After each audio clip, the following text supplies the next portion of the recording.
Welcome to our Blakpak critical conversation. My name is Dr. William Acker, and I'm one of your hosts for this evening. And without further ado, let me hand over to my fellow co-host, Marge Lower, who will explain the format for this evening and the important conversation that we are about to have.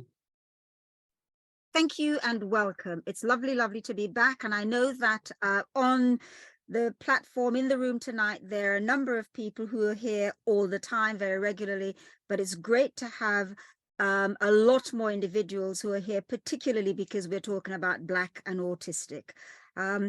It's what's interesting about this particular conversation is that it has generated, or this topic, an awful lot of interest. So a couple of days ago, I think all the seats in the room were actually sold out. So thank you for coming. Before I say even more about what we're going to do, I do want to say that it sounds already from when William was looking at who's in the room that we have a lot of expertise. We're going to speak to three individuals will be speaking to us about their experience. They're all parents. They all have lived experience from the perspective of family members who are autistic. However, there's a lot of expertise in the room, and we've set aside about 30 minutes for questions and for speaking. So when the questions come up, yes, you can ask our panel members. So please start putting your questions in the chat as soon as you can. And then we'll also, if there are others here who want to put some comments, because there's such expertise in the room, we'll be happy for that, because we realize it's a unique situation where we can meet together and share information and get support. Also, once the format is that I will introduce the three guests. We've got some fantastic guests. We've got Lisa D'Souza. She'll be speaking first. I'll tell you a little bit more about Lisa in a minute. Then we've got Tanika Awan O'Farrell. She'll go next. And then we've got Barry El Bashir, and he will be the last speaker. As I said, all parents with children who are autistic. But I also want to go on to say that at the end, once we've finished the whole session, we will end the session and the recording will go off, and we'll have what we call our afterglow. So do stay on, because then it's a little bit easier to ask questions where you may not have had time, or it may not have been answered in the chat, and we have a less formal setting. So thank you very much. Let's kick off.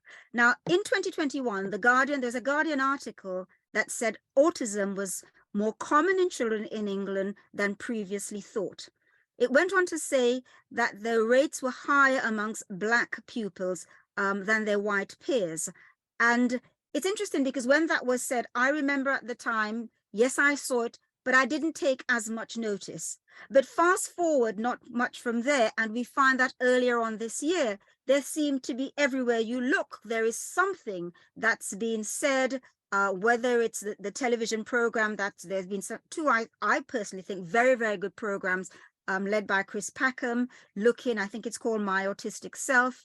There have been other programs. There's been a lot that's been on the radio and so on. So a lot more information has been coming forward. But within all of that,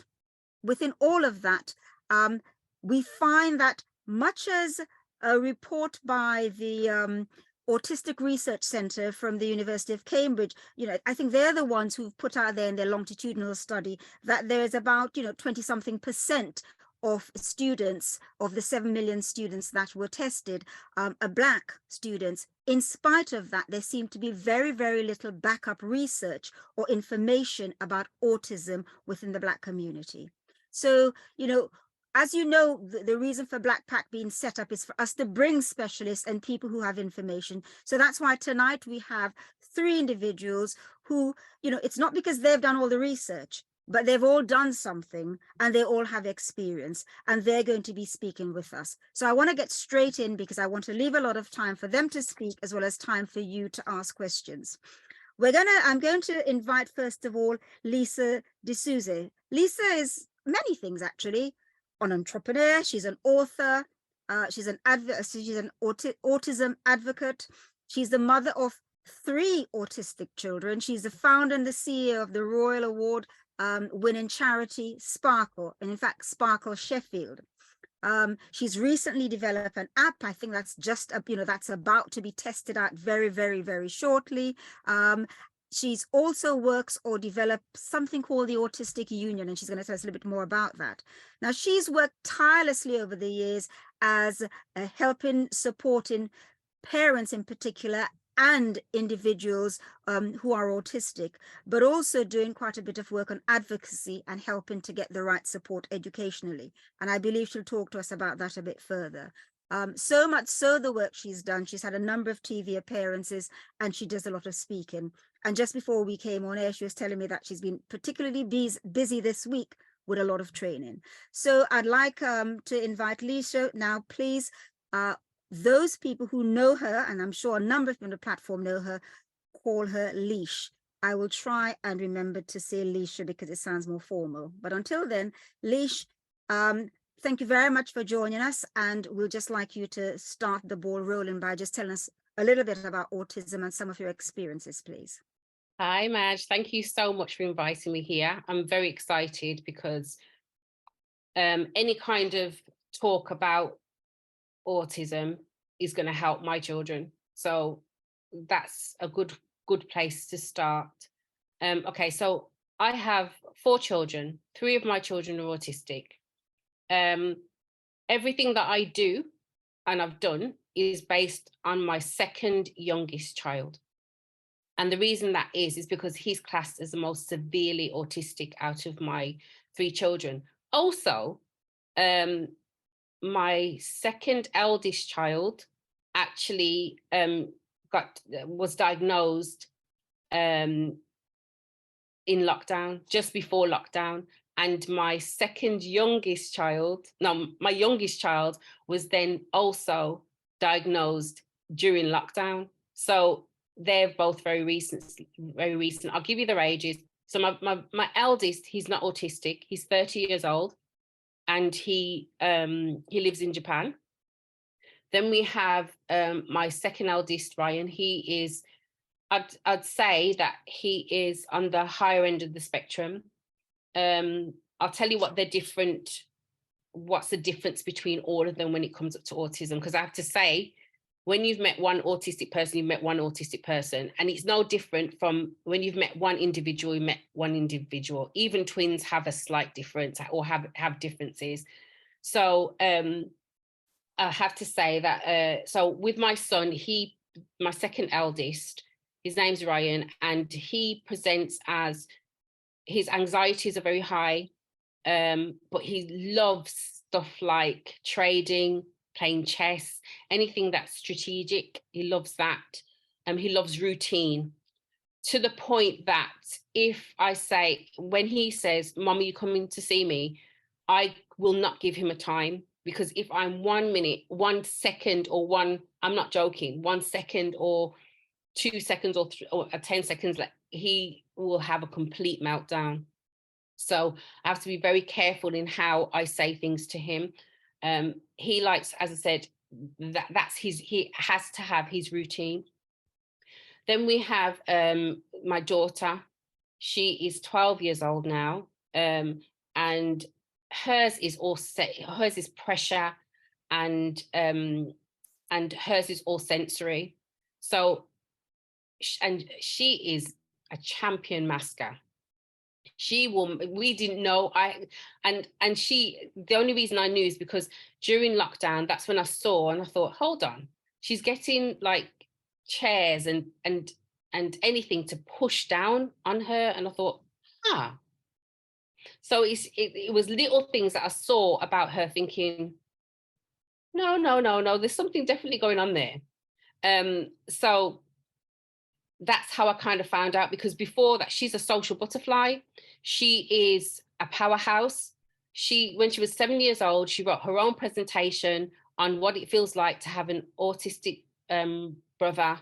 And she went all over the country doing assemblies, and she still does assemblies on what it feels like to be autistic, and also to have autistic siblings. And she wrote that herself.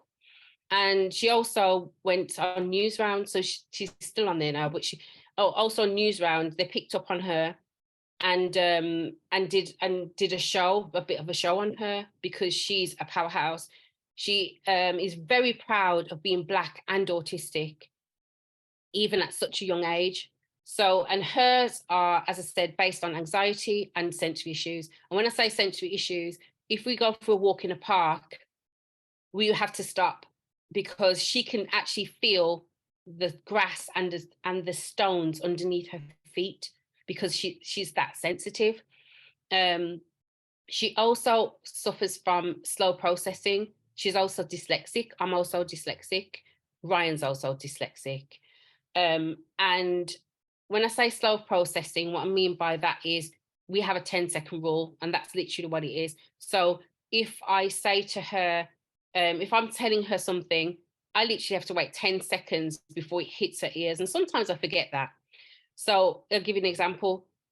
She could be leaning on me and hurting me with her elbow. So if she's leaning on me and I say, stop, you're hurting me, she doesn't hear that for 10 seconds. So I'm still in pain when she's still leaning on me. And then when she realized, she goes, I'm sorry, I'm 10 seconds, mommy, 10 seconds. I go, oh, yes, I'm sorry, baby. Because sometimes I forget. So that's how sensitive she is.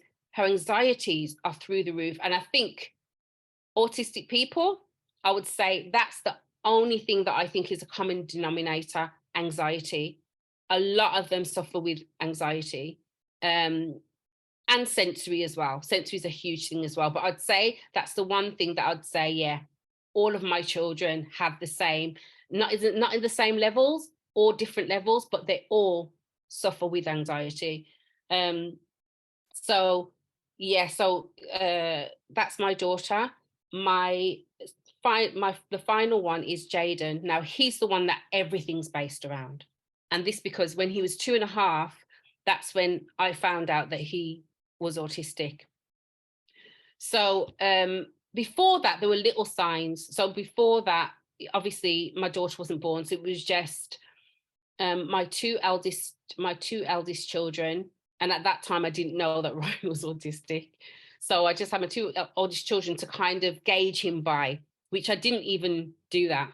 So it wasn't until he was, as I said, 2.5. But before that, my grandfather passed away when Jaden was about, his name's Jaden. Jaden was about 9 months old. And I remember thinking to myself, my life, I felt, had turned upside down. So I think maybe I didn't notice certain things. But anyway, as you know, in our community, what we tend to do is everybody comes around the house, brings food. Now, my family's quite known for singing gospel music. So everybody was around at the house, loads of people. So when I came downstairs with my son and came into this very, very busy room with lots of noise, lots of sounds, lots of smells, I had no idea that he was autistic. He cried and cried and cried. And my mum said, you know what? I think it's too loud. Go up, take him upstairs. So I took him upstairs and he stopped. And then I brought him back downstairs again after about 10 minutes and he cried and cried, but then he threw up. And I thought, So that was the only thing that I thought is different from my children. And also, my gosh, he was an obedient child. And I thought, I'm in a winner here, because that I thought, woohoo, I've got the most obedient child on this planet, because you could put him in one place and he would just stay there and he wouldn't move. And I thought, I've cracked the jackpot here. And if you told him don't touch something, he would stop straight away. But those were all things that I didn't realize until later on. He started lining things up in a row. He started seeing everything, putting things into groups of colors. He got very angry very quickly when he did get angry. He wasn't talking till he was about 2. No, he wasn't really talking at 2.5, 3. And I didn't realize that he was autistic. The nursery was slow, was monitoring, but not telling me anything. Then disaster happens. And my partner dies in a motorbike accident and my world is turned completely upside down. And I didn't know how to get through that.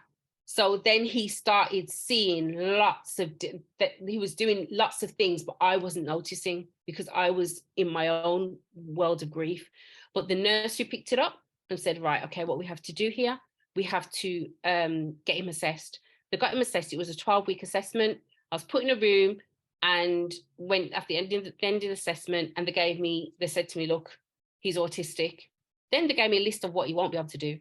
He won't be able to say, I love you. He won't be able to do, he probably won't have any imagination. He won't be able to, and they gave me a list until I had to say, stop, what will he be able to do? And they said, at this point, we're not really sure. And I thought, oh, that's great. So then they started looking at me like, how are you feeling about this? And I said, I just looked at them like, I can deal with this, it's fine. Because I thought, no matter what, this is my son. So once they actually diagnosed him, there was nothing much, there wasn't anything about for me to really go to try and learn stuff. Because what they do is give you this piece of paper in 3 pieces, like A4 paper, folded in 3 pieces, and says, here you go. And the first thing you do is go and look at the internet. And that's when everything goes nuts, because you shouldn't really look at the internet, because the spectrum is so wide and your child is an individual. But that's the first thing I did. And then I realized there really wasn't anything else. So I thought the only way I'm going to learn is by learning from other people and just seeing how they do things, and maybe trying it with my son and seeing. So when I talk, I talk from experience of being with my child. So as I said, he's the main person that I do this whole everything that I do.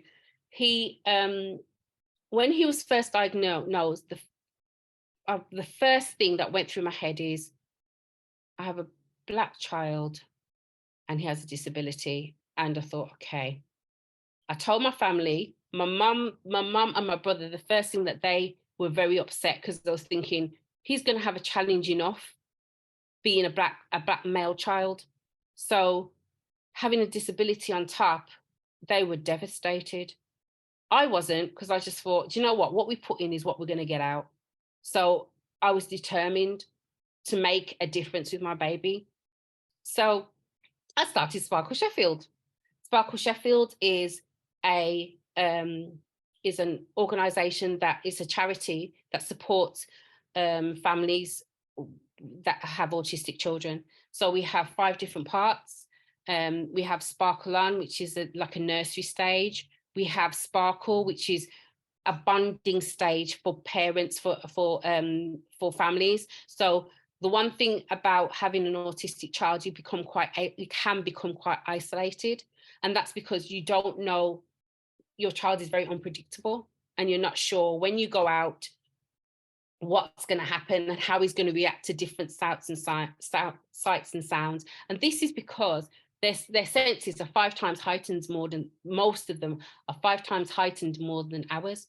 So if you think about that, and that must be so painful, and it actually can manifest itself into actual physical pain, especially if one sense is really, really strong. So have you ever been to a supermarket where you walk in and the bread is or the fish smells from the fish counter just hits your nose and you go, woo, and the smell and the sensation actually makes you feel physically sick? Well, imagine that, but then everything else kicking off at the same time. So when you're smelling that smell, then your senses or your ears start to ring, your eyes hurt, every part of your senses starts to become heightened 5 times more, because one sense has kicked off. So if you can only imagine what that feels like. So this is what my son, and this is what some children go through. My son, as I said, is most severe. So that definitely happens for him. So these are some of the things that we make sure that at Sparkle we can go together as a team, as it were, so that we if one of our children starts to have a meltdown, it's highly unlikely that somebody's going to come and try and tackle like a load of people than just one person. So that's one of the things that we do. We have Sparkle On, which is a support system for it's like a youth group. Then we have Autism, they chose their own name, which is 18 to 25s. And then we have Twinkle, which is a sibling group. So we do all of that. I also founded Autism Union, which is, we have a 3-day autism fair, which is actually coming up which is online, and we get speakers from all over the globe to come and talk about different subjects. This year, I've decided to centralize it into mental health, only because of COVID, and a lot of our children are not coping.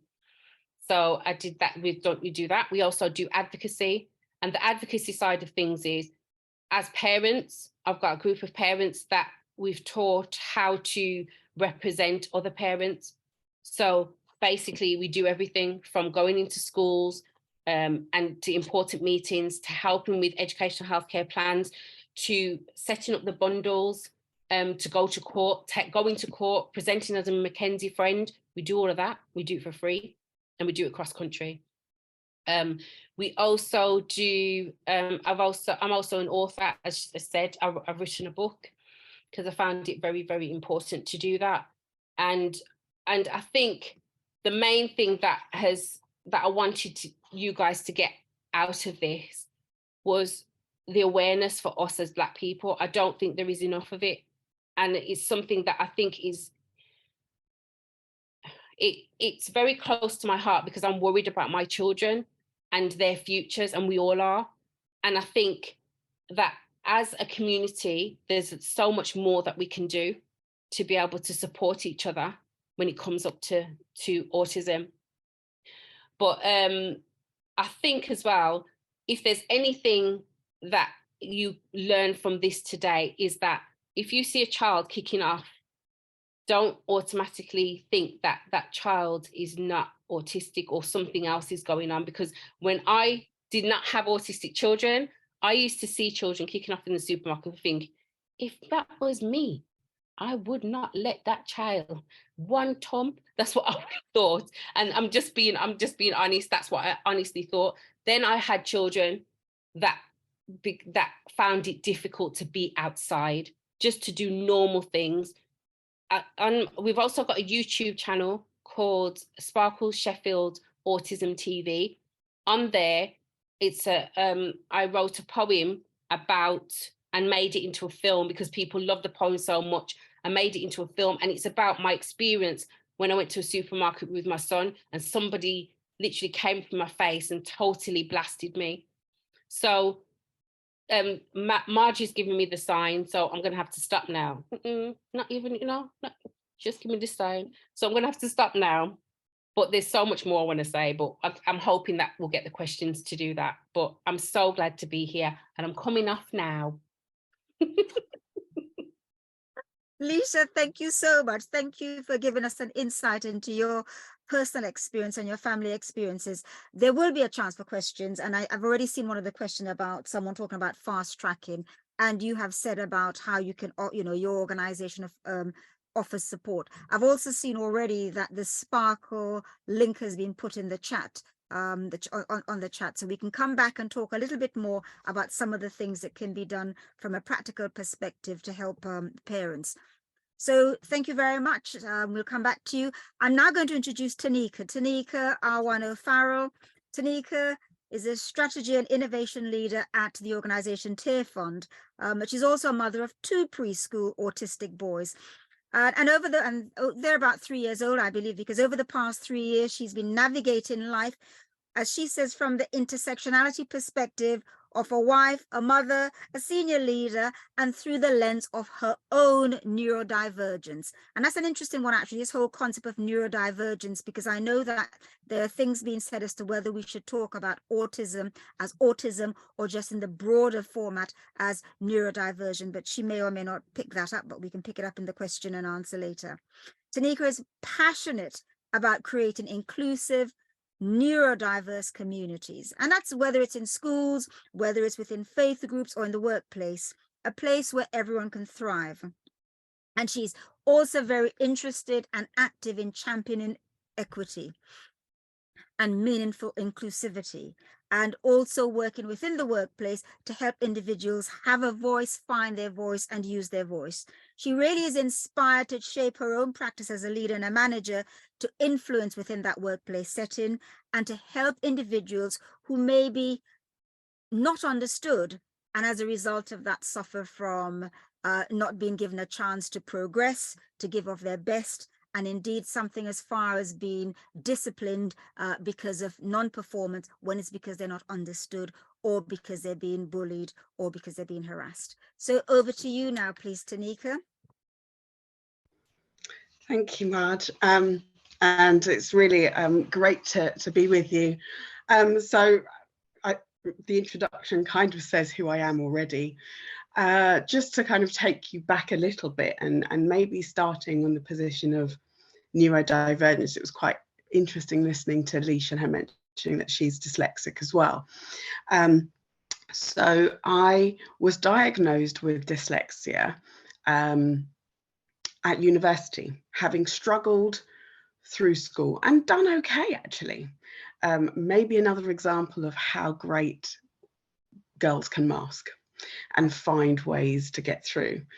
And I mention that because it always stuck with me that I didn't want the label to define me, but I wanted to find my own space of what actually brings me life, energy, excitement, but what I'm really gifted to bring to the world, and what's almost like my ability within that, and really seeing that dyslexic people and people who think differently to a norm, there are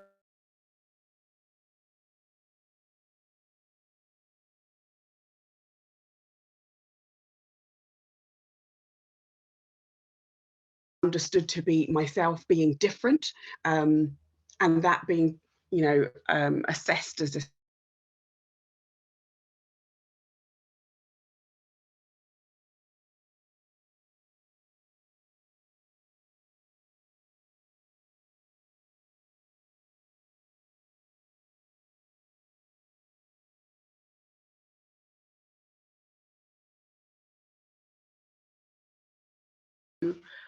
have children, you come bundled with all the hopes, the expectations of what will happen, you know, the things you'll do with your children, that, you know, what life is going to be like.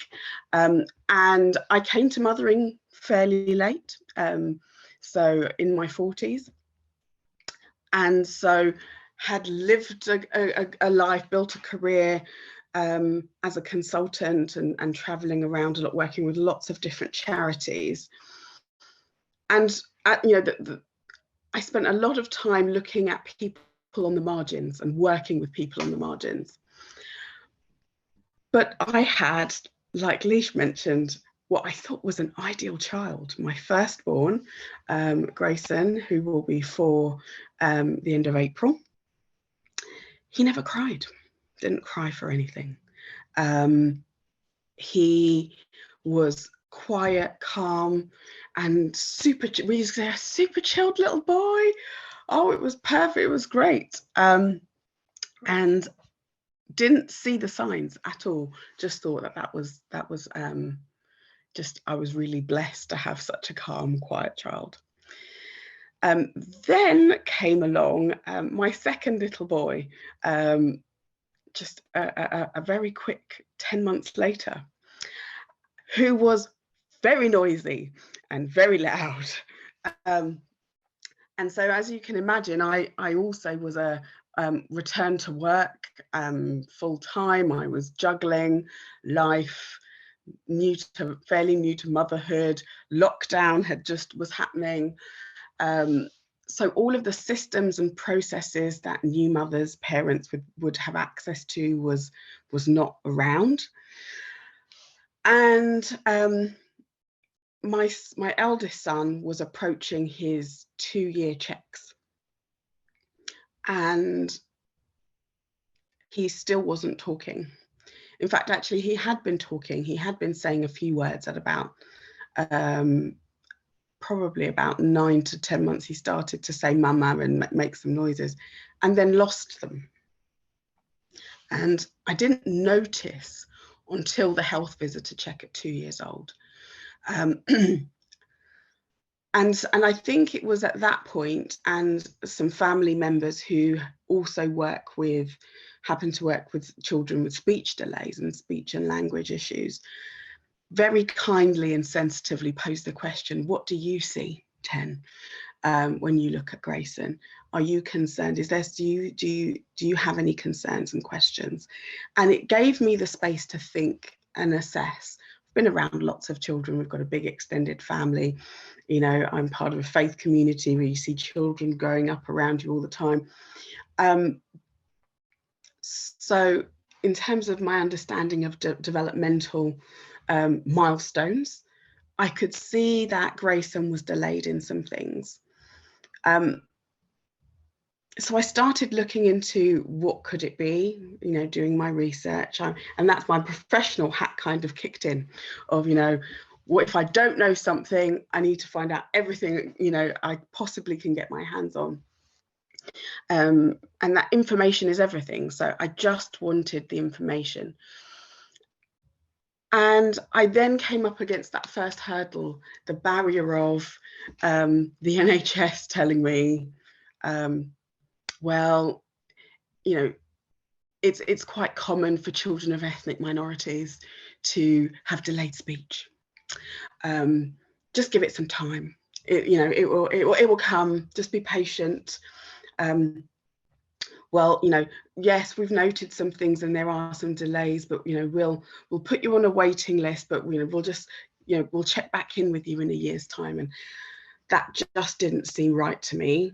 In my gut, I felt like these are incredibly formative years. And if there is something that I can understand about Grayson that will help us help him engage with the world and develop to his full potential the best, I want to know what that is. I want to know, I want to learn. So we weren't really getting anywhere with the NHS. And I completely appreciate that. For many people in our community may not have the resources that we had. But one of the things that we did was we went to a private paediatrician, developmental paediatrician, for an initial assessment. And it was enough to get a report and some recommendations that we were then able to enter back into the NHS system. And it was really that propelled Grayson's autism assessment pathway, which took us 10 months in total. And I think another thing to say is that every single health authority has different protocols, different processes. It's not the same, and it's incredibly frustrating. So we also had an additional challenge that we were between addresses which were across 2 different areas, so then we had different systems to learn, different timelines, different agencies, different services that we're offering in different places. It was quite a challenge. And one of the things that I've seen is, and professionals will tell you across education, health, social care, because there's such a lack of resource and support, they don't actually tell people what is available, because they would be inundated and they don't have enough to go around. So they wait for the people who are pushing at the door and are looking and searching and, you know, being a mamasaurus and roaring, to kind of be heard, which is exhausting. When you're already processing, you know, some of the, you know, all the feelings of guilt that I was going through, like, was there something that I had done? I'd had a difficult pregnancy with my first child. Was it something that I did that I've created in him and it's my fault? So, you know, carrying that guilt.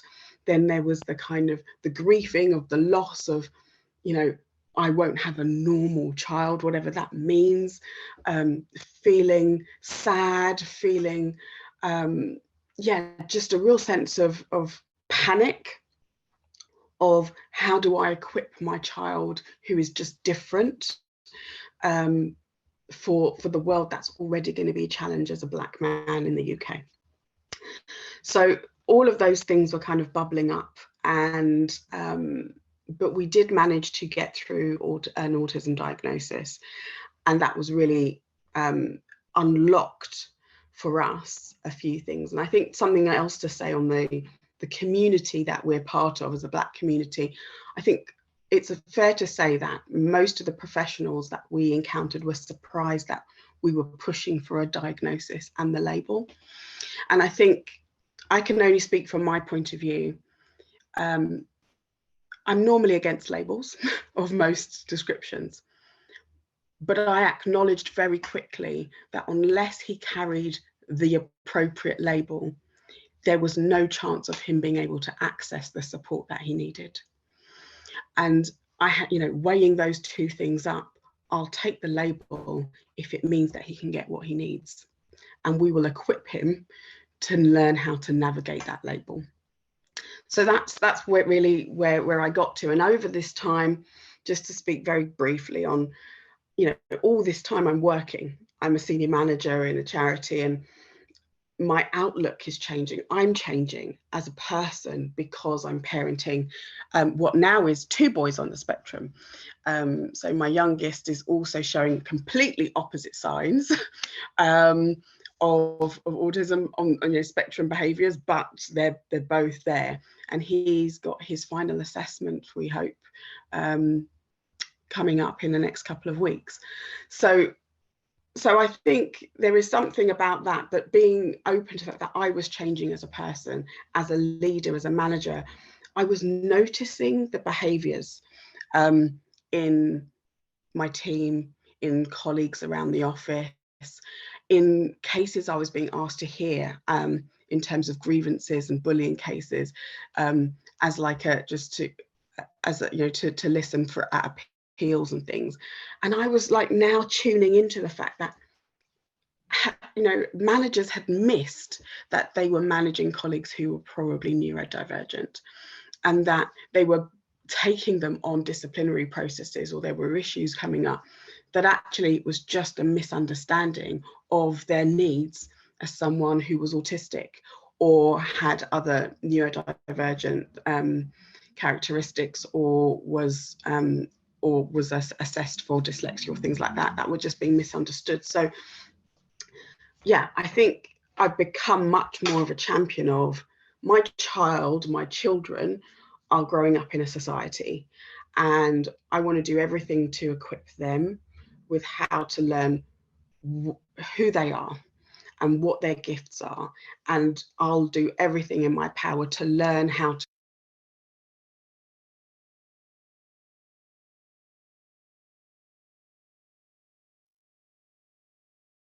Tanika, you seem to have muted for whatever reason. Can you just check? Sorry.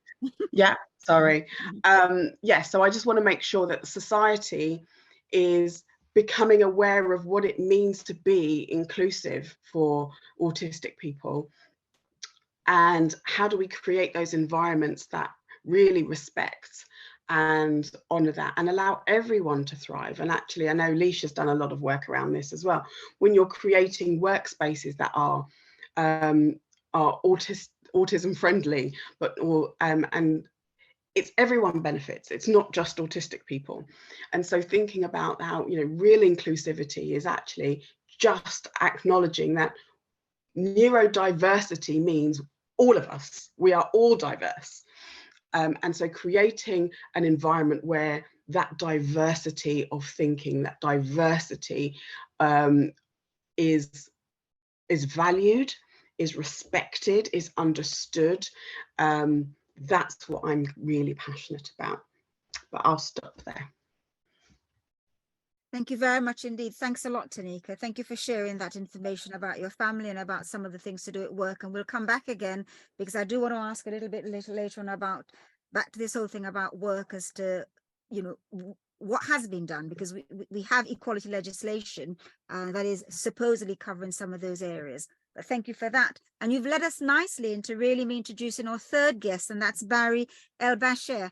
Barry is Managing Director at Accenture, father of 3 daughters, with the eldest being diagnosed with autistic, along with his wife, Dr. Tanwir Bilil, sorry if I've mispronounced her surname. They've encountered many challenges that commonly face parents, as we're hearing already, when they have a newly diagnosed member of their family and a newly diagnosed autistic child. So he's going to talk to us about some of the ways in which they've navigated that, life, basically, so that not only has he got this young daughter, but she's blossomed into a wonderful young woman who's gone on and she's got to college. And I think he's probably going to tell us that she's about to start work very soon, but really to just take us through some of the practicality. And what's also interesting is so often when we hear talks about, especially in families with autistic children who are autistic, we often hear from the mothers. So it is quite nice to hear a father's perspective and to hear something about the journey and the learning within himself on that journey. So Barry, please, welcome, and it's over to you. Thank you very much. Thanks for having me. Good evening, everyone. Just before I start, I would like to wish everyone happy World Autism Awareness Day. It's going to be next week on the 2nd of April. And also I would like to wish Ramadan Kareem to all the Muslim audience. So coming to our story. So me and my wife, we moved from East Africa, Sudan, 20-something years ago on kind of like separate paths to advance our education in the UK. And I managed to go all the way through to complete my master's. My wife went all the way to complete her PhD. And we met, we got married, and we established a young family. So we had, at the time, 2 daughters, 2 years apart, and everything was going for us. I just got promoted in a top job in the city, and my wife just finished her PhD. What we started noticing is our eldest daughter, Selma, there are some delays on the development. And again, it's our eldest, and I think she was about 18 months at the time. And we started having some concerns, but then there is the usual thing not to worry about it, she has, another sibling, your mom were too busy with your PhD, dad, you're too busy working and traveling, earning money. And we've just been reassured, but we just felt something is not normal. It was our eldest child, but obviously we've seen kids growing around us through the years. And we just persisted. We said, look, something needs to be done. And we were told there's nothing that's going to happen. Everything is fine. And the health visitor, she kind of got to know about our family, and we are trilingual. We speak Spanish, Arabic, and English at home. And she said, right, that's part of the problem. You need to cut it all down to English. And which at the time, we just couldn't believe it's the reason, but we didn't know anything about the system. We were probably about 6 years into our journey in the UK. So we were also navigating and learning on how this country operates. So quite often you just trust what you get told at that point, right? And anyway, it took about a year and a bit for Selma to be diagnosed. So from the moment we started raising our concerns through the authorities, she was diagnosed just after 3 years. And hand on heart, I did not know what autism means. When the pediatrician told us she's been diagnosed with autism, I actually asked him, what does that actually mean? And then he started explaining, and I couldn't compute it because I'd never come across autism, and I'm going back here to 2007. So it was relatively new subject even at the time. I remember my wife started crying, and everything just didn't add up at that time. And we were told some similar things to mentioned earlier by the other guests. There's nothing can be done about it. It's a lifetime condition, and she was going to be given a label. So my wife immediately said, no label, because obviously we don't want our eldest child to be labeled. But the doctor said, look, this will come handy in the future. And he was absolutely right. We didn't know what that meant, but certainly it came handy later on. Anyway, we then went through a period of darkness, a bit of denial, a bit of this is just a nightmare, will go away. But month on month, nothing happened, no help. We didn't know what to do. And my late mother, rest in peace, I remember she was telling me, you have to do something.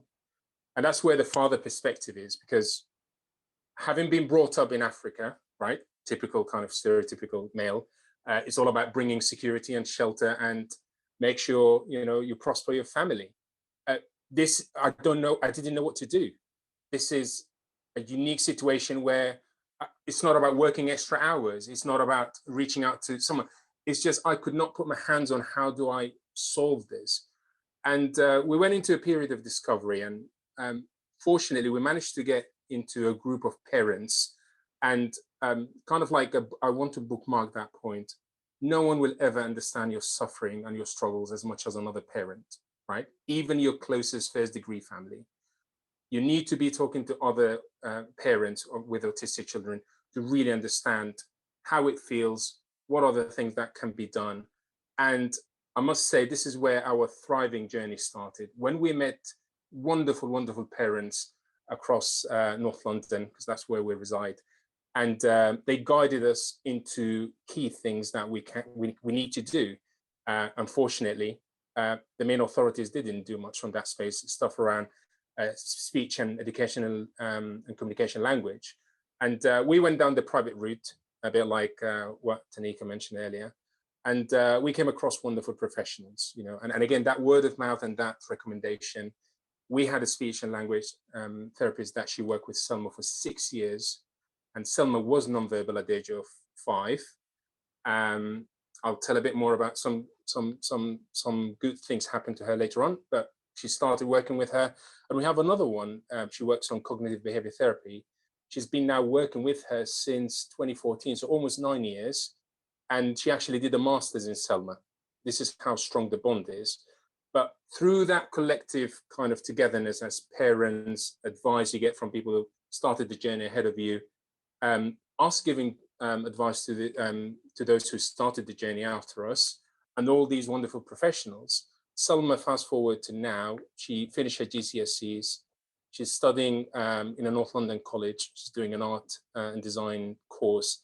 And yes, she's starting, as Marge said earlier, she's starting work next week at the British Heart Foundation, volunteering during her days off. So I guess the summary really here is, the good news is there is so much to explore and to navigate and to try to implement for your child. The bad news, though, is you're going to have to do it yourself, right? This is the unfortunate reality. There is very little will be given to you on a plate.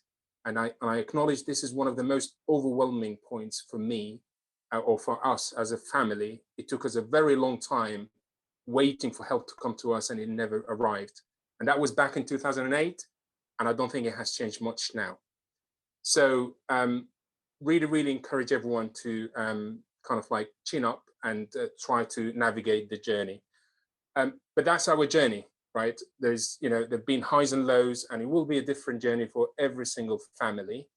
I would like to leave you with 10 tips that hopefully will be relevant to most of the audience. So tip number 1, if there is a concern, the mum feeling is always right. Never, ever let that feeling being taken away from you. More often than not, I've never heard of a story where the mum had a concern and it didn't turn out to be a diagnosis eventually at some point. So if the mum is feeling it, please don't dismiss it. You know, you need to start knocking quickly on doors. When the diagnosis comes through, give yourself a room to grieve, right? It takes time for the message to settle. You know, it's a very overwhelming outcome. And before you even start getting into thinking about the outward world, make sure you digest it and equip yourself to be ready to go on that journey. Personally, I don't view autism as a disability. I just think it's a different ability. It's how you actually harness it and channel it. We've seen wonderful stuff coming out from Salma in many other disciplines. Maybe not, perhaps not on the kind of learning and the reading and writing, but in other things like art and sports. If your child has another medical condition, please don't let the authorities blame it on the autism. So Selma, for example, couldn't sleep at night for a number of months, very restless. And every time we go to the GP, oh yeah, that's because of her condition. Eventually it turned out to be that she was milk intolerant, right? When we did some GI tests. And as soon as we started introducing alternatives, then Selma started sleeping. So again, I see that quite common, and I spoke to many parents where everything somehow gets kind of pinned on autism, when it could be just another normal condition, because they are normal human being like all of us. Stay strong and together. Unfortunately, research shows more than 80% of families of autistic children break up at some point. Autism is a very heavy toll on the family, and it requires a lot of strength and faith to stay together. You need to understand your child right. I think the two other speakers covered it very eloquently. You really need to know what they are entitled for. So there's a lot of kind of very large list of jargon terminologies that you need to know, things like EHCP, Education Health Care Program or package. I can't remember the P what it stands for. You need to understand, you need to make sure you fight for the highest number of hours in order to get supported. Some children with autism are entitled for DLA. So get that benefit and invest it on things that they are, shall we say, a bit prohibitive, that will help them long term. Local funds, some local authorities do give funds, and they also have some sort of summer camps and other activities. Plug into the local National Autistic Society branch. They should be able to inform you with all of that. Depending on the age, get them into activities. Autism is usually linked into lack of desire to socialize. I find it quite ironic because as soon as we started getting Selma into group activities, she started flourishing. And please try and think about things like swimming, tennis, whatever, hacking, group hacking, something that will get your child that exposure to society and get the society exposed to them. Work closely with education authorities. What we found is when we started going headlocked with the school, it was a very difficult conversation. When we started befriending and starting kind of like approach and show our vision around where do we see Selma going in the future, they started to collaborate more. We started bringing some private speech and language, even to train the support teachers, things that perhaps we went slightly off script, but they really helped us to help the education deal with Selma, because again, autism was relatively a new thing on mainstream state schools at the time. Get them, involved in volunteering activities. I've already mentioned what she's doing now. She's 18. Is something certainly will help. And above all, please show them your unconditional love. You may think they can't express it, but they certainly can feel it. Thank you.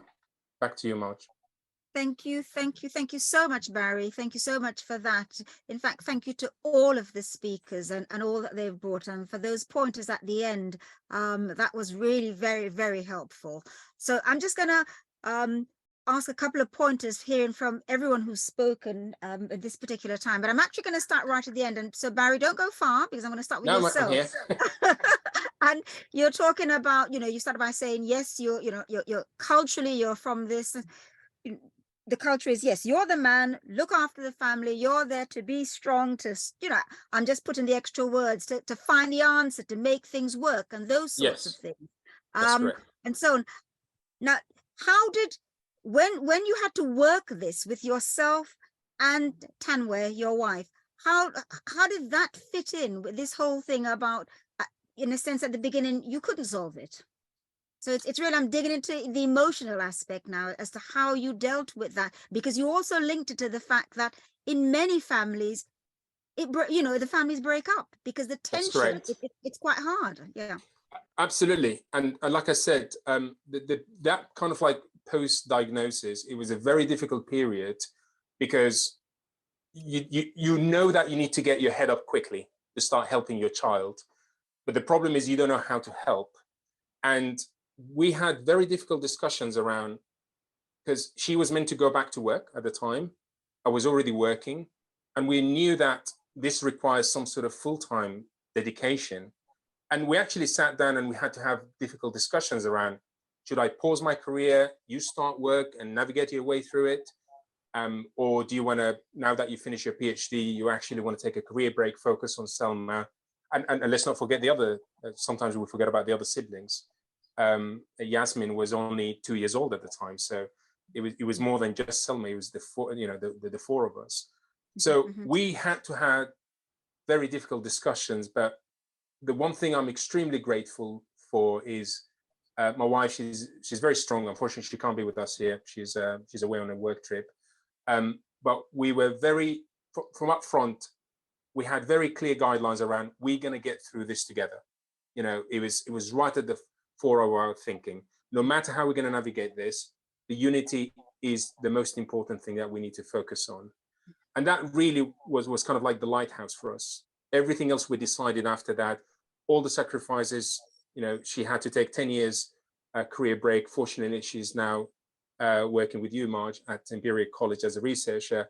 All of that, we're very grateful that it paid dividend, but it was a very challenging journey.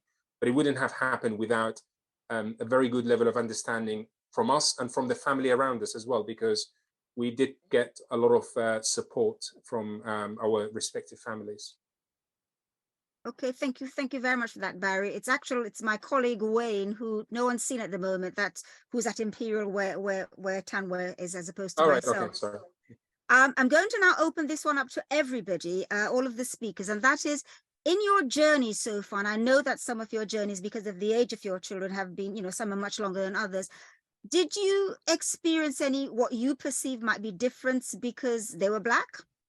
Did any of that come out? Because we know autism is right across, the population. But as I said, when I read the research that was published in 2021, it was saying that we have a larger propensity in Black community and, in fact, Black boys. Did any of you experience any difference, do you think? I'm going to be honest. I'm worried about that research. And the reason why I'm worried about that research is because as a community, we don't really, a lot of us don't acknowledge enough that there is our children see things differently. So what's that research based on? I have my organization has about 3,000 online, and physical ones, families, like 200 something families, and there's 4 children in each family. And out of all of those, I could count on one hand how many Black people are in my group. So how did they get those stats? I do worry about things like that. But in terms of my personal experience, most definitely, because the children that I represent, the ones that are there, it's normally based, at the moment, I'm having problems with maybe about 3 parents that have Black children. And the problems that we're having is they tend to say it's behavioral or it's a parent. There's a lot of that. I had that at the beginning with my son. I ended up going to tribunal to get what I needed to get for my son, and ended up getting £750,000 worth of care for him in place by winning that court case to make sure that his educational healthcare plan was specified, quantified, and had everything that he needed. So yes, if the answer to the question is yes. The other thing is, I just want to pick up on a couple of things that Barry said, if you don't mind, Barry. I know you said your 10 tips were absolutely fantastic, but I think also we need to be aware of those were best what happened for your daughter, because there's no way on this planet I could get my son to go out and do games or anything like that. So I think it does depend on the child. And I think it's really important to say that, because I don't want people going out and forcing their children to do which they might not be able to do. Because the one thing I know about autistic people is that if they will struggle to do something, if they know they're going to fail at it. But to be honest, we're all like that. All of us are like that. So we have to think about that. What I would say is use their what they like the most, their interest. My son, he's 18 and loves Peppa Pig. Peppa Pig is throughout my house for everything that I need him to do. If I need him to do something, Peppa Pig is my friend. So just use whatever you can to be able to get the best out of your child. But your tips were, honestly, they were amazing. But I just wanted to bear that in mind, that not all, as I said, you meet one person with autism, meet one person with autism. And it's really important, because I don't want people to feel, oh gosh, my child doesn't do that. But you don't have to worry about that.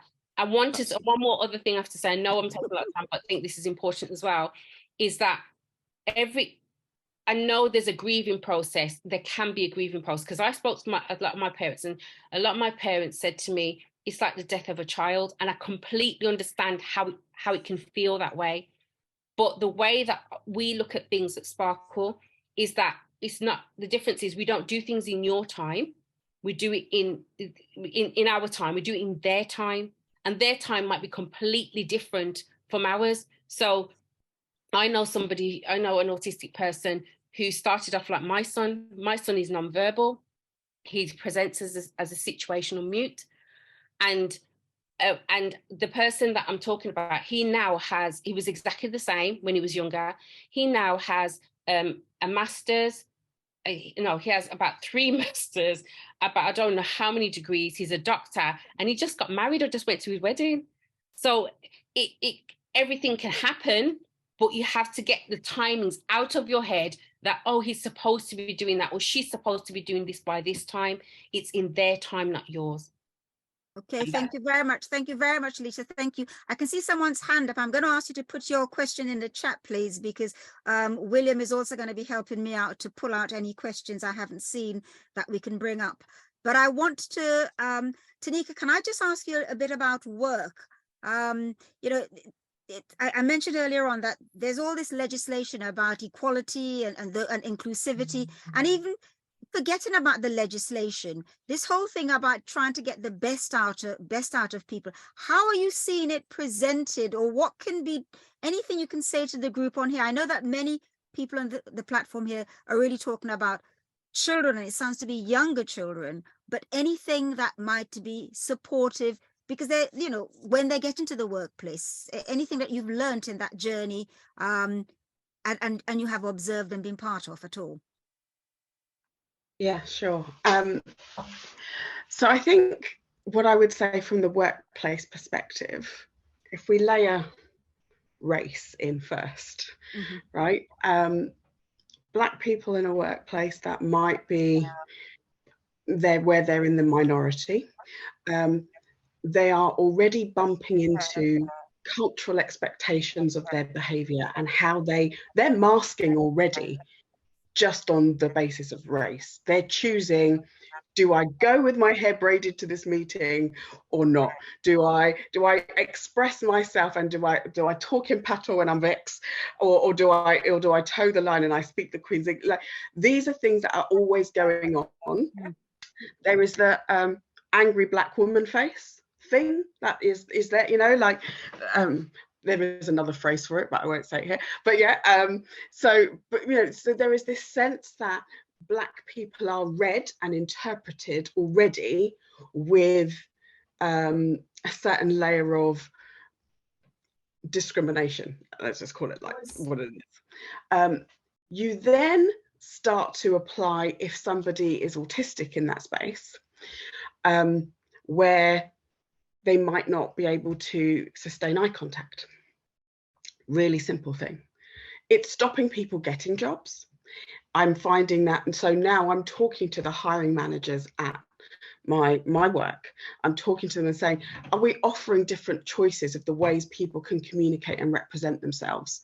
Because they may have brilliant skills to bring to a role, but because they didn't do the social norms at interview stage, shaking hand, maintaining eye contact, talking really, they're not getting progression, or they're not getting into roles even within the organization. So some of the work I'm having to do is about right in the offset. You're saying you want to recruit diverse teams because that's the PC thing to do. But actually, what I'm noticing is very few organizations, not just where I'm at, but just generally speaking, know what it means to actually manage an inclusive organization with an inclusive team of people. And it's challenging, and you've got to be intentional, and you've got to think about it.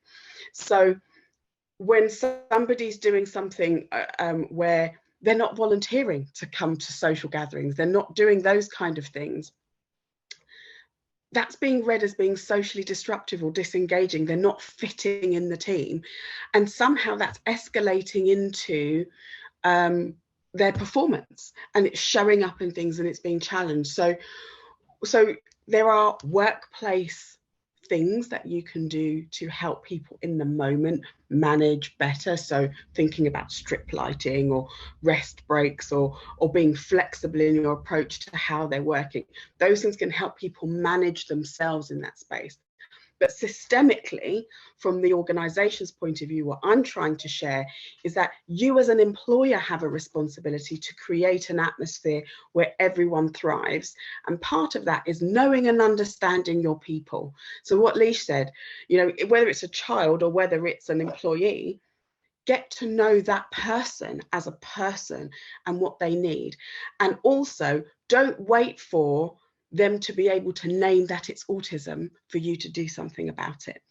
So once you get into the workplace, and we're talking about people who 18 plus, if you go back 18 years, what was this country like in assessing people who are autistic, Black people who are autistic? It was very poor. So some will have made it and navigated through school, through college, and have come into the workplace, and they won't know that they have autism. They won't know that, but they are living with the effects of that. And so what I say is, it's not the responsibility of the autistic person to educate you necessarily.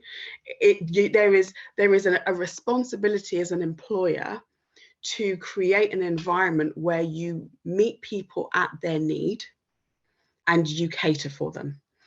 Whatever they I'm jumping in there because I'm very mindful of time. I have seen Dr. Ken. We'll talk later, and I'm going to pick up that offer. So I've seen he talks in the chat. He talks about he's a specialist consultant in neurodevelopment and Black psychologist who's been involved in the field of autism. So please read that in the text and pick up on that. But I'm going to come back and pick up on that a little later, Dr. Ken. I also just going to ask one other question, and then we're going to open it up because time's going, and I know there are people who want to ask questions, and that's about a couple of things. A terminology, because most people, it appears on the platform, are relatively familiar. They may understand this, but I just want to throw out terminology. You've mentioned masking a lot. I think everybody probably mentioned masking in the speakers, and nobody's mentioned something called stimming, which in my research and looking at, that comes up quite a bit. So who's going to give me a quick, not me, us, a quick answer on masking first of all, because I've also read that women, girls are far better at masking, and as a result of that often either go undiagnosed or in a sense their true needs are not being met. So masking first of all, who's going to talk on that one very quickly? I guess. Leisha, come on, Leisha, quickly. I knew you were going to say that. Masking is when my daughter does it absolutely brilliantly, and it's when and it happens mainly more in girls than it does boys. And the reason why that is because we're social butterflies. We love to fit in. We don't want anybody to know that we're different. Our friends, you can get a lot of backlash if you're not doing what everybody else does. My daughter came to me yesterday, Mom, can I have some false nails? No, you cannot. But everybody else has gotten, we're not everybody else. And plus the fact with you, your nails are very sensitive. You're only 12. And even when you get older, because of your sensitivity, it's going to be highly unlikely you're going to be able to wear nails, things like that. So, but it's because she wants to fit in and she wants to be with anybody else. And you know what she said to me? I'll bear the pain. No, you won't. So, do you know what I mean? But this is Okay, so you're saying that it's just this behavior where we are constantly not being ourselves, putting on another. yeah, putting on a mask. Literally, that's what it is. Yeah. Because I And know I would also, I'll just add something to that, that actually what I've just discovered, my son is in a specialist nursery at the moment and has a diagnosis from the age of 2, he was diagnosed. But in the UK, from what I'm hearing, they will not diagnose girls under 5 because they are so good at masking. They're saying that their diagnostic tools wouldn't accurately pick it up. And so parents that are of girls who are in my child's nursery are struggling to even get a diagnosis because they're just flat out being told, you know, there's no point until then. So that's another struggle that on the diagnosis journey, certainly, that masking can bring. They need to come to Autism Union because we'll do it. We'll sort it. Okay, okay, so that's the other one I'm going to throw in, folks. Just remember that Alicia's charity, Sparkle Sheffield, they do advocacy work and they will help. Autism Union does. Autism Union, but they can get to you via Sparkle.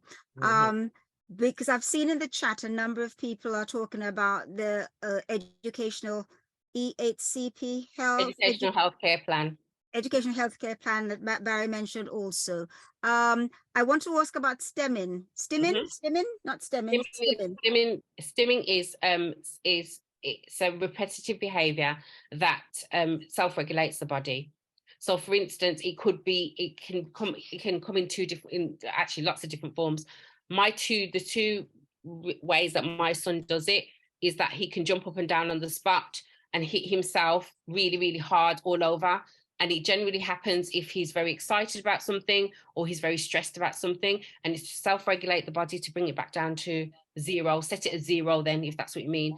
The other way that you can do it, and which my son does a lot of, I'm trying to talk really quickly because I can see Margie's face, is that it is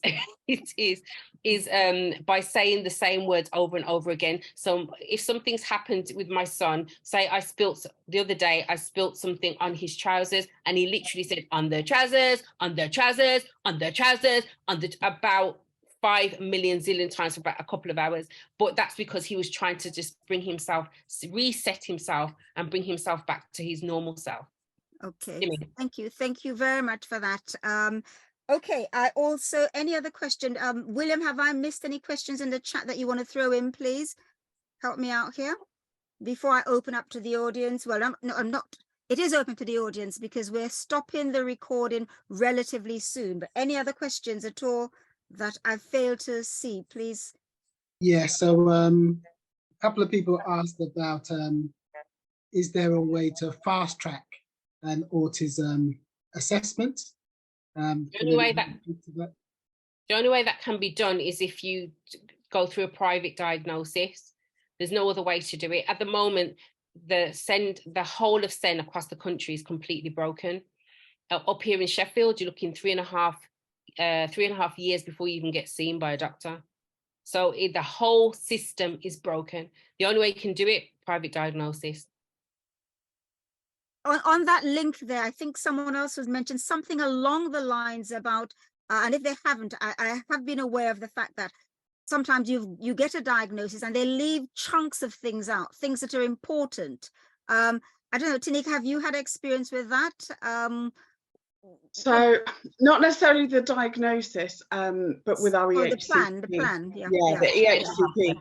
So we're at the point where my son's about to choose a school for reception, and one of the things that we are bumping into is they haven't named any therapies for him because it's a funding battle between the local authority and the specialist school, and we are stuck as parents in the middle. And again, we're having to go externally to private to start the therapies and then get the recommendations added into the plan, because where we had one occupational therapist see my son, they gave us such poor advice, and we waited 18 months for that appointment. And now the local authority want to use that to put into the EHCP plan, which is totally inadequate.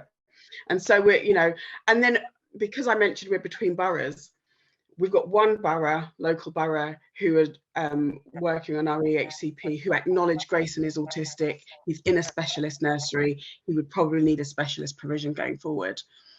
And then we have our other address. They've looked at his EHCP and said, oh no, he can go to a mainstream school. And we have a mainstream school who could see him. And we went to see it and they said, that's fine, but you'd have to come and change his nappy every single time, because we're not qualified, we're not allowed to change his nappy. I'm like, well, then you're not meeting my child's needs. And so you've got a whole borough trying to minimize his needs, just purely because they don't have enough provision across. And that's what you're mentioning. It's broken. The SEND system is completely just broken. You've got no chance in terms of diagnosis. The best thing to do is to get your own assessments, but they cost a fortune. So okay, I'm going to jump in there because that was one of the concerns, because I'm hearing that it's broken, it's not working. So bearing in mind, we need to wind up because of time and the way time's going now. Bearing in mind that we're living with a broken system. Mm-hmm. Bearing in mind that at least 2 of your speakers here are saying that you've had to fork out and go private to get some way of moving forward. And also bearing in mind that for a lot of people, they won't be able to, because, and I know that sometimes when people go private, it's not because they've got the money, it's because the whole family, we talk about a village bringing up a child, a village by the diagnosis, and so on. And all of those things, I'm just going to ask you quickly, 1 point each that you feel, whether it's a message of hope, the biggest learning that you've had. I don't know if Barry has any more because he gave us 10 points, but things to go forward as to what can you share before we wind up this session and then we go into the afterglow. What lessons can you of hope or other things that you can say, here, take this and see how it can help and if it can help with your journey forward? Yeah, can I just add on to that, Marge, before you answer? So yeah, because just to acknowledge in the chat that some people have expressed real pain and real struggle in their journey. And we've read all of those messages, so we can't answer them directly. Just want you to know that we have seen them and that we do want to take this forward in some way. So just to know that you're not forgotten, and we just really want to thank you for coming on and putting all your views into the chat. And so yeah, so that question was, I think somebody asked, one asked about practical support for like adults with the struggle, and then another person asked about that word of encouragement. You have a word of encouragement for people that are going through these struggles. Thank you very much for that. So I think answer on the point that William has said, because of the acknowledgement, we have got to look and see about whether we do a follow-up, because there's a lot going on there. So please, bearing in mind what William has said, a closing point from each of you will be much appreciated. Barry, do you want to go first?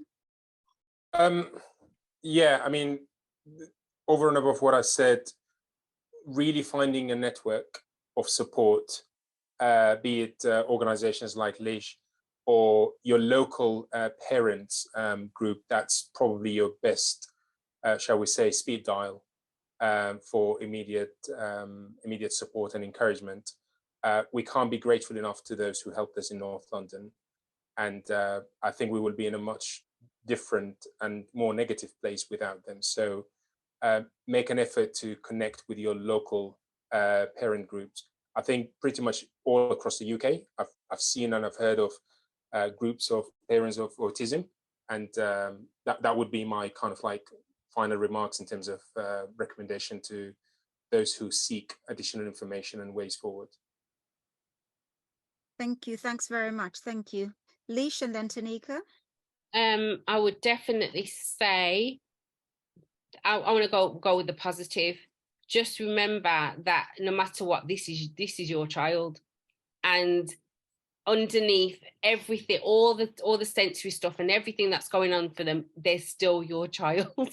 So I have to say as well, even the little things, I think it's changed me as a person, because even the little tiny things like my son wiping his own bottom, or something tiny like he ate cornflakes today, is a huge thing for me. The way I phone people and go, guess what my son did?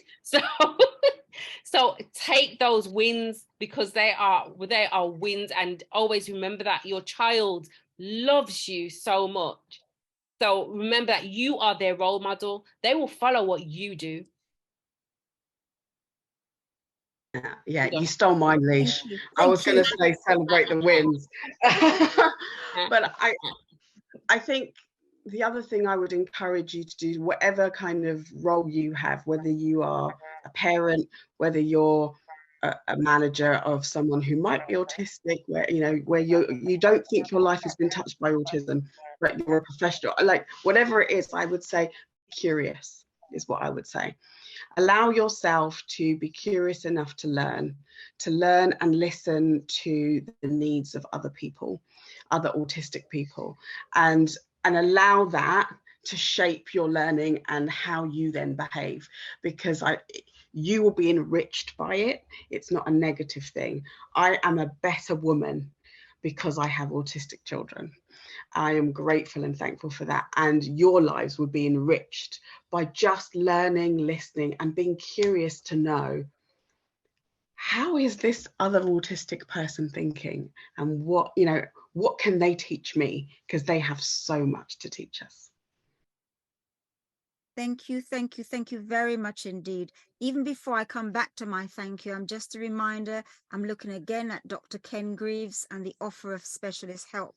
I need to, as I said, I will come back to Dr. Ken, but Dr. Ken, I don't know in offering that specialist help, if you want to put any other information on the chat as to how you can be contacted for some of the parents here and the people who are here. So if you would like to do that, please do so. And then they'll be able to get in contact, but I'll certainly come back. Vanessa is saying that there are a few groups in Birmingham. There are groups all over, and I know that it's, as everyone has said here, Tanika, Alicia, Barry, this whole thing about connecting and making it, and joining together to make a difference. Can I just say one thing as well? That my charity has been part of a documentary on BBC iPlayer. It's called Send Help, and it's on BBC iPlayer. Remember I told you that the system is broken? It's yes, a prime example of it. It shows you. So I don't know if that will be helpful to some people as well. Another quick thing to share is that every local authority has something called local offer. Sorry, local offer? Local offer. So if you just Google your local authority name and local offer, it will take you to a page that tells you all about some of those groups, Barry. It's grouped by education, it's grouped by social health, and ways you can access support. So if that's just, if you just need an entry point, and because it's, as we said, every local authority is different of what you'll get, where you'll find it, it's a great place to start. Sorry, thank you for that, Tanika. And there's another Tanika, there's a Tanika Butler in the chat who's saying she's a Black female counsellor who can offer parent support, and her email is Tanika Butler. Well, have a look at it in the chat, kkc@gmail.com, and so on. And what I'd go on, and there's someone's talking about send local offer here. I would just want to add, Barry made a comment, and it's embarrassing because it struck so harsh and I can't remember. It's not, they're not disabled, but differently abled.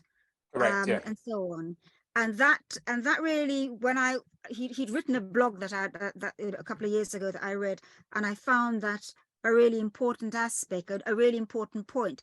It's so interesting that we've got so used, and I wanted to talk about the, why people say neurodivergent as well as autistic, and we don't have the time. But it's so interesting that, in a sense, there is I was going to use the word lazy, but it sounds rude, but there is that lazy option where it's so easy to be quote unquote normal. So everything else is a problem. And yet at the same time, on the other side of our mouth, we talk about being inclusive, about understanding differences and so on. And we find it hard sometimes to want to see that someone who is autistic is just thinking in a different way, and And that is almost sometimes feels like too much work. And I understand that in a fast moving world, there's lots to do, yet another different thing to take on board. But it's only when right at the beginning, before we started recording, William asked a question of myself, what am I doing here in terms of this subject? And I answered by saying, it was when this touched my family very closely, and suddenly you have to deal with it. You suddenly start doing lots of research and you find things out, and you suddenly start wanting the world to be far more understanding and inclusive. But you also suddenly realize that you were part of that world at one time, and were going about your business being quite annoyed when someone's making too much noise in the supermarket or wanting to do things in a different way. So thank you very much, speakers. We've opened a lot of conversation, and as William, in going through the chat, a lot of pain, a lot of hardship, a lot of joy, but it's difficult. Let us not pretend it's easy. It is difficult. So thank you for turning up this evening. We will have another time when we bring this topic together, because I can see there are lots of, as I said, specialists on the platform who can offer other perspectives as well.